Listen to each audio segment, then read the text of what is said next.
aleluia, aleluia, aleluia, aleluia,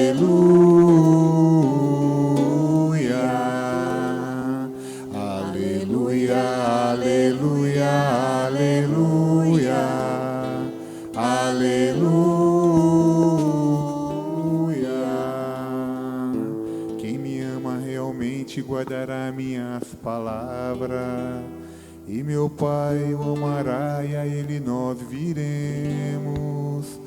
Aleluia, aleluia, aleluia, aleluia,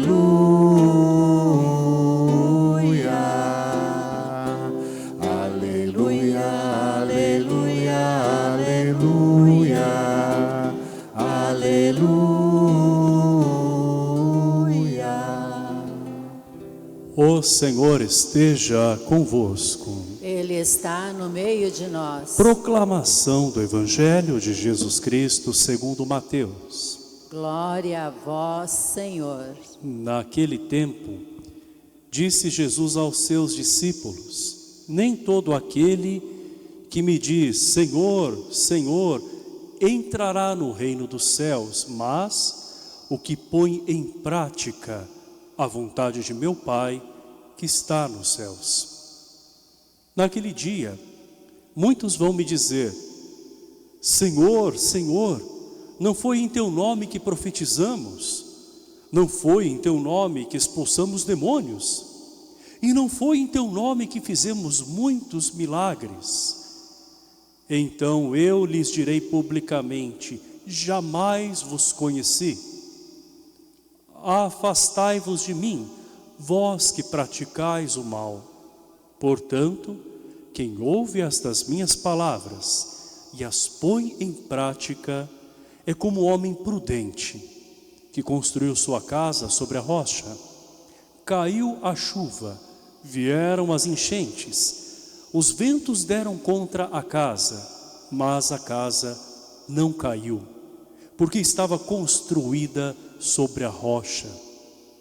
Por outro lado, quem ouve estas minhas palavras e não as põe em prática é como um homem sem juízo que construiu sua casa sobre a areia. Caiu a chuva, vieram as enchentes, os ventos sopraram e deram contra a casa, e a casa caiu e sua ruína foi completa. Quando Jesus acabou de dizer essas palavras, as multidões ficaram admiradas com o seu ensinamento. De fato, ele as ensinava como quem tem autoridade, e não como os mestres da lei. Esta é a palavra da salvação. Glória a vós, Senhor. E que as palavras do Santo Evangelho perdoem os nossos pecados. Amém. Amém.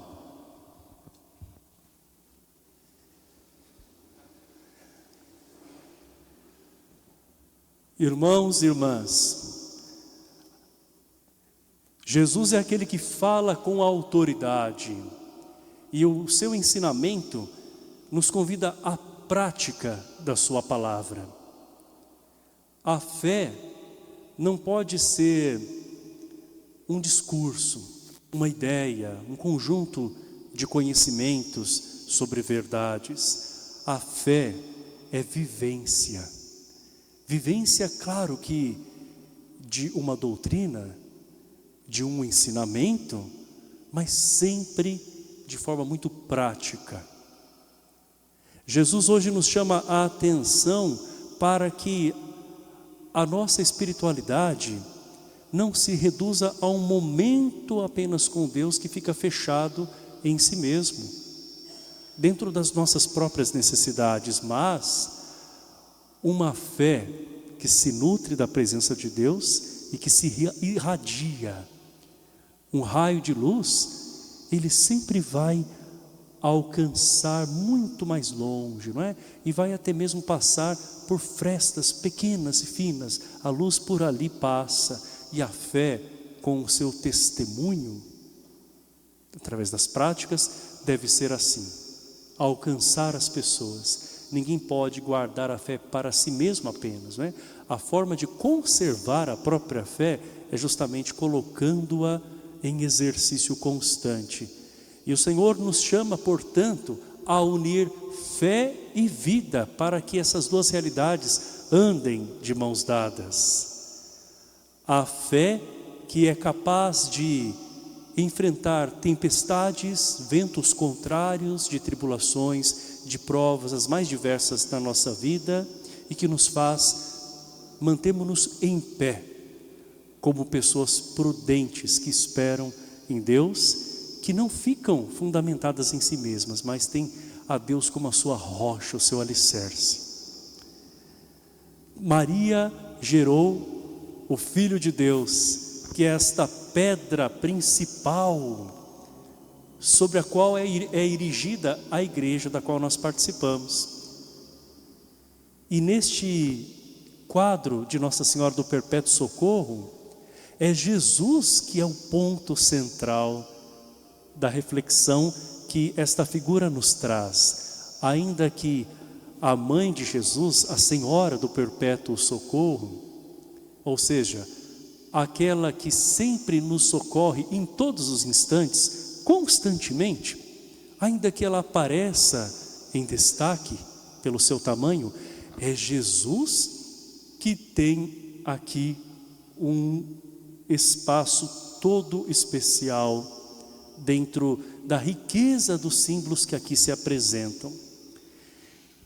Vemos que o menino Jesus, ele tem do seu lado o anjo Gabriel que lhe apresenta símbolos da sua paixão. Então nós vemos ali do lado esquerdo, não sei se vocês podem enxergar, a lança com aquela esponja na vara que foi colocada sobre a boca de Jesus. Enfim, nós temos aqui símbolos do sofrimento de Jesus Cristo, também a cruz, não é? Que é o símbolo supremo. E no instante em que Jesus olha para a cruz no colo de Nossa Senhora, uma das sandálias dele se desprende dos pés, porque o artista, inspirado por Deus, coloca o menino Jesus no colo de Nossa Senhora, que ao olhar para a cruz, prevendo o que lhe aconteceria, se assusta, e daí a sua sandália se desprende do seu pé. Então o próprio Deus, feito homem, se depara com essa realidade da morte, que para nós seres humanos é sim assustadora. Mas Jesus ao mesmo tempo é a esperança de uma vida que não se acaba aqui. Ele é aquele que ressuscitou, passa pela morte, experimenta a angústia assim como nós seres humanos, porque Jesus não fez de conta que era gente. Ele de fato, sendo Deus, abraçou a nossa humanidade sem deixar de ser Deus. Experimentou tudo que nós experimentamos, menos o pecado. Experimentou inclusive a morte, mas ressuscitou para que nós experimentemos a ressurreição. Este quadro tem uma história de muitas andanças, a começar por um roubo. É um quadro que foi pintado com base numa outra figura que São Lucas teria feito de Nossa Senhora. Então, como que uma cópia, não é, daquela primeira imagem que se fez de Nossa Senhora da Virgem Maria. E este quadro, tal como ele se apresenta aqui, foi roubado por um negociante que atravessa o mar para levar esta figura para ser vendida em Roma. E acontece que na travessia do Mediterrâneo, uma tempestade imensa faz com que o barco seja lançado de um lado para o outro e o barco não venha naufragar. A imagem não se perdeu, ela chega então em Roma.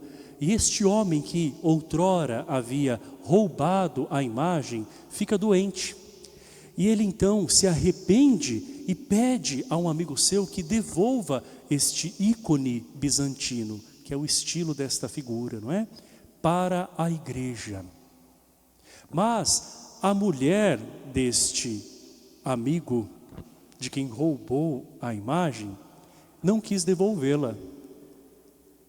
Então, quando esta mulher se torna viúva, a sua filha tem uma aparição da Virgem Maria, que lhe pede então para que a viúva devolva a imagem.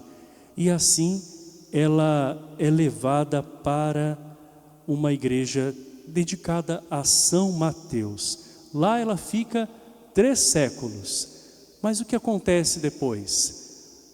Devido a uma invasão nesta igreja, que foi destruída, a imagem ainda foi preservada e ela foi levada pelos agostinianos e foi guardada por cerca de 30 anos sem que ninguém soubesse do paradeiro desta imagem de Nossa Senhora do Perpétuo Socorro. E havia um monge muito devoto, os agostinianos, que antes de morrer, ele fala para um coroinha sobre a existência dessa imagem. O coroinha cresce, se sente chamado por Deus a ser sacerdote e depois de padre, sendo redentorista, vai em busca desta imagem e a encontra. E a imagem de Nossa Senhora do Perpétuo Socorro passa a ser venerada por todos. E chega até nós, uma imagem que tem traços do Oriente e que ganha o mundo, está presente também aqui no Ocidente, divulgada vivamente pelos redentoristas. Quem de nós, né, que tenha mais de 40 ou 50 anos não tenha ouvido falar dos redentoristas nas suas missões por muitas de nossas cidades, não é? Pois bem, esta imagem nos lembra que nas adversidades da vida Maria está sempre presente. Nós vemos que a própria história da figura já é uma saga, uma imagem que poderia ter se perdido, mas sempre Deus providenciou para que ela fosse encontrada. E às vezes também pode acontecer que nós estejamos perdendo o ânimo, a esperança, não é? A alegria. E a imagem com a sua história nos lembra que nós podemos sempre nos encontrar em Jesus Cristo. Ele é a razão de tudo. Por isso que nós a veneramos como Nossa Senhora do Perpétuo Socorro, aquela que nos socorre nos momentos mais difíceis da nossa vida e permanece conosco.